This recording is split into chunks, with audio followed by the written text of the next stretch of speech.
So at some point in my life, I thought that this little box will change my whole life around.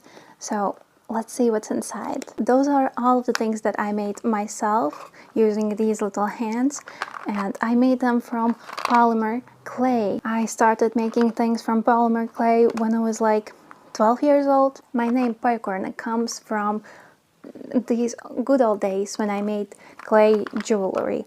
It was popular like 2012 or 13. I don't remember anymore. And I made lots of cute little stuff that I still think is gorgeous. I know what inspired me.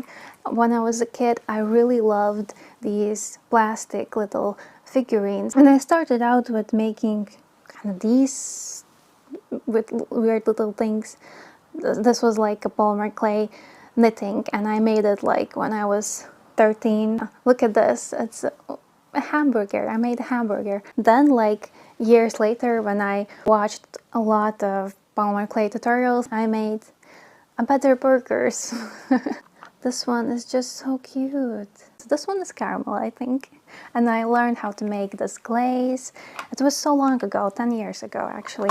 This one was one of my favorite things that I made.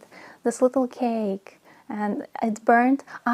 It burned on the bottom. I did fry these things on a candle. I can show you. Look at this one. Macaroon earrings. And there's so much. What about strawberry earrings? Great. What about cotton cream earrings? I think. What about small ice creams? Here it is. Pinkie Pie. Look at this little cake.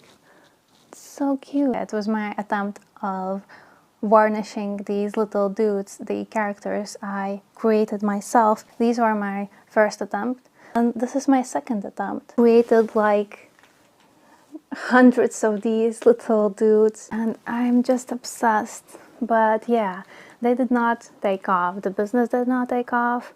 I wasn't able to sell them. I failed at this task. Totoro. I want to make a children's book with all of these little characters. This is the thing I used to bake these jewelry pieces.